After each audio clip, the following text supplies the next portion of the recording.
Welcome to the Serve Then Sell podcast. I'm so excited to bring you this 6th album, and it is all about podcasting specific to direct sellers. So podcasting is a really interesting, unique space. Direct selling is a really interesting, unique space. And my goal in this album is to talk about podcasting through the lens of a direct seller. We will explore whether you should start one when the right time is, maybe when you shouldn't. We're going to explore the bare basics of how to get started, how to set up an RSS feed, how to format your shows, how to ask outright for interviews and record said interviews. We're even going to explore things like monetization. Guys, I realize that this subject is not necessarily for everybody, and that's okay.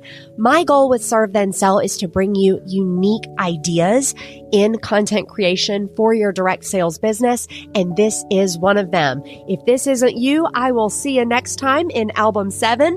If you know someone who wants to start a podcast or has mentioned this, put it in their monkey mind journal. I want you to pass this episode and album on. Here we go.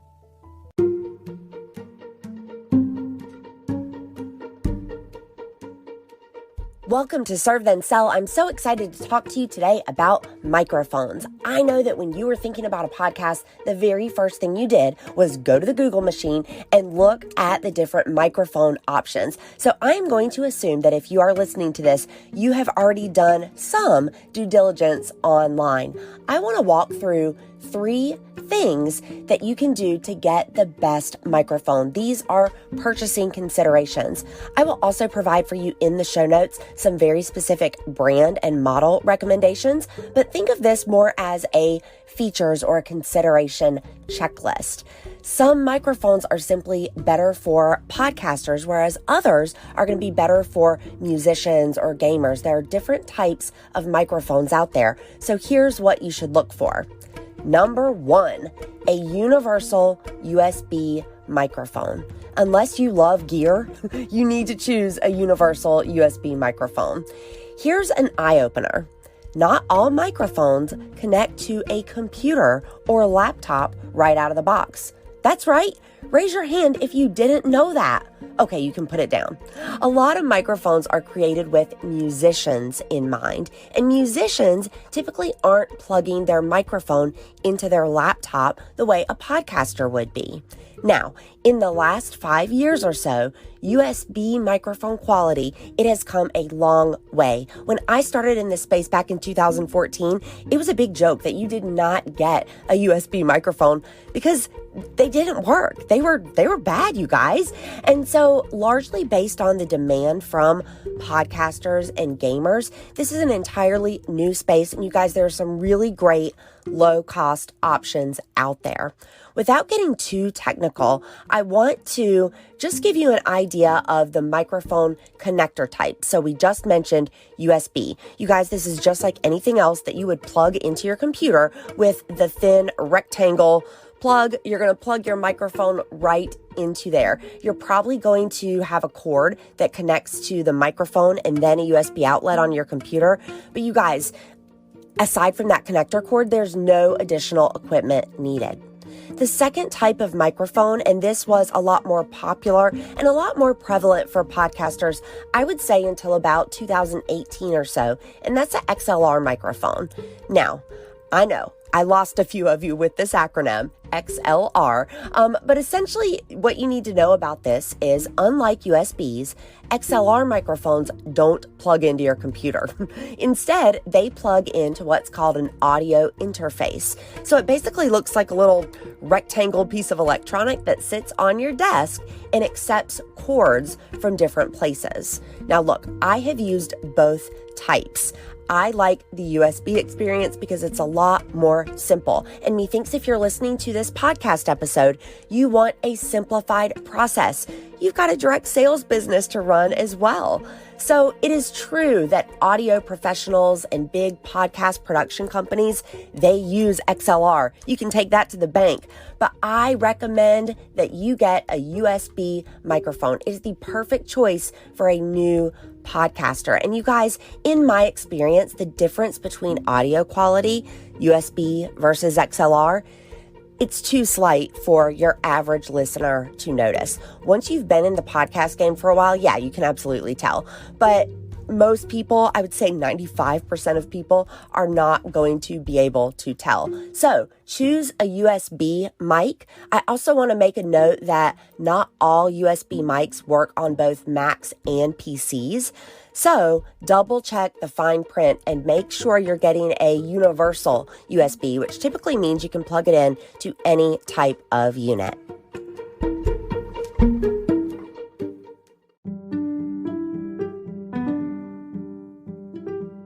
All right, the next thing we're going to talk about is condenser versus dynamic microphones. So we just talked about USB versus XLR, and that is essentially saying, hey, let's get it connected to my technology. Let's very simply and easily connect it to my computer and allow me to record. But then this question, condenser versus dynamic, is going to address how the microphone itself is built. Again, I'm going to keep this very, very simple. A condenser microphone, that is like a magnifying glass for all audio. They're really sensitive and they pick up sound in a really accurate way. Simple as that. A lot of top microphones for new podcasters are mostly condenser mics. You want your microphone to ideally focus on just your voice, right? Here's the problem with condenser microphones. There can be background noise. Because they're so sensitive, they pick up on a lot of background noise if you're in a loud room.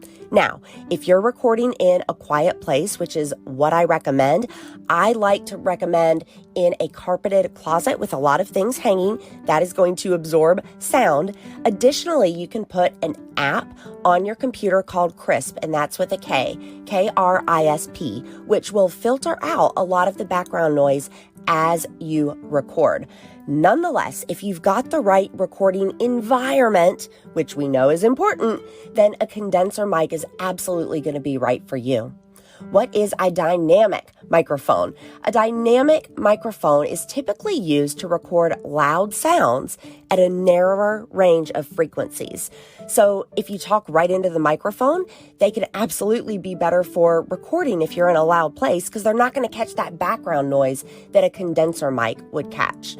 That said, because it's going to filter that out for you, you're going to lose a little bit of the richness in your tone with a dynamic microphone. So if you're concerned about background noise, a dynamic microphone is likely going to be what you're going to look at. But then a condenser mic is probably what 90% of you who can walk into your bedroom closet and use some sort of third-party edition like Crisp, that's what you're going to use. I want you also to consider the power source. Because of the way that condenser microphones are built, they typically have a cord that connects to an external power source. This is a lot like your computer, which is fine. You just need to know this as you think about your recording setup. Dynamic microphones, on the other hand, they are self-powered, which means you could take it on the go. You could be Johnny on the spot investigative reporter. I'm just kidding. It's just something to note.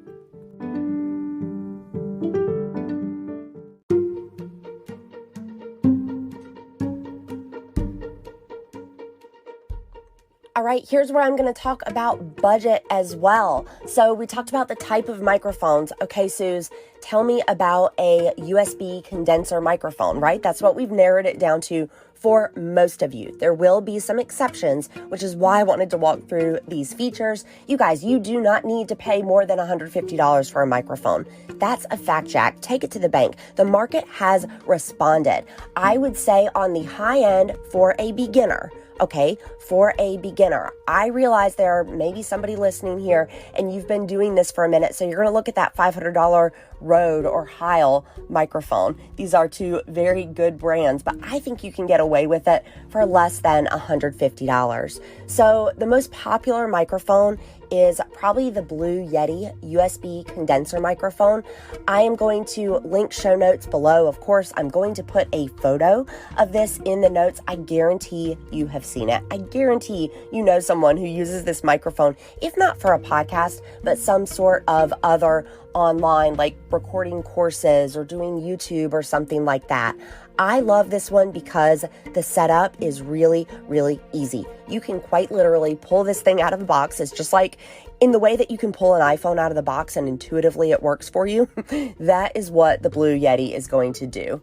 I love that it has basic controls. So you've got a mute button. You have got pattern choices, meaning how you're speaking into the microphone or using it. Are there, two of you? Is it just you with the spoken word? Right on the box, it will tell you which of the only 4 settings to put it on.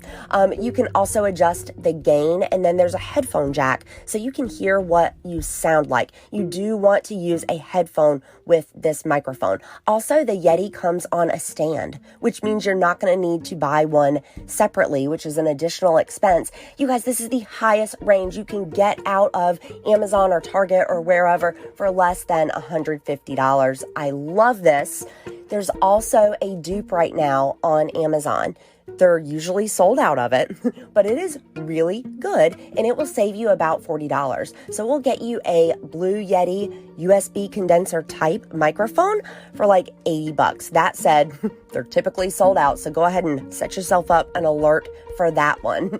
Other really good brands and microphones, Audio Technica. For the longest time, ATR 2100 was the gold standard for podcasting. They have now what's called the AT 2020, and it's a really good USB condenser microphone. It's fantastic. It's slightly less than the Blue Yeti, and Audio Technica is a wonderful, wonderful name. You cannot go wrong with this brand. Other good brands, I mentioned Rode, I mentioned Heil. Samson does a really good microphone that's USB condenser. You guys, there are a lot of good options out there, and I am going to link them in the show notes. What I want you to take away from this is, 1, if you plan on recording from a computer or laptop, get a universal USB microphone. Number 2, I want you to consider your recording environment and think about condenser versus dynamic. Methinks about 90% of you are going to choose a condenser microphone. These are really the 2 main features that you need to know, but I also hope it's helpful to get a sense for your budget. There's no reason you should spend more than $150 on this. As a side note, there are some accessories. So I just mentioned the microphone stand that will run you anywhere from $10 to $30, depending on what you need. And then also you're going to get a pop filter, and that is basically a screen that, or sometimes it looks like a big piece of foam, depends on the microphone you have, that you're going to put over it. That way your P's aren't going to sound so harsh, like you're not going to pop them. I want you to know something, guys. I want you to know something. The way that I'm able to make that joke, the way that I'm able to record this entire podcast, I have done it without a microphone. Okay, you can dip into any of the shows from this album. So album 6 for podcasting, dip into any of those. And I recorded with a Blue Yeti microphone for all of those. This episode though, I recorded it with my iPhone. I did this on purpose. I did it on purpose because I know that the microphone is going to be the thing that handicaps a lot of you from getting started. You're going to be so worried about choosing the perfect microphone, you are not going to create. And friend, I want to take that burden off of you. I did this whole podcast episode with my iPhone in the Anchor app. I recorded directly to Anchor, and then I'm going to upload it and publish it. Let this be a lesson for you that you are most often going to use the tools you have. This is kind of like when you own a DSLR camera, but then all the pictures you've taken of your kids, they're all from your iPhone. That's because you have your iPhone with you all the time. If it is easier for your lifestyle just to record on, for example, the Voice Notes app, and then upload that into your host, you guys, that's the choice. That is the tool. So yes, definitely get a microphone. I hope you feel more educated about microphones now. Do not let a microphone handicap you. You can start a podcast with just your phone, I'm going to link to an article about that exact thing as well. So click details, swipe up to see those show notes. It's going to depend on the player that you're in. Thank you so much for listening to this episode about choosing a microphone. Go get them. I can't wait to hear what you choose. Leave me a note again in the show notes. It'll say send a voice note. I would love to hear your beautiful voice and what mic you choose.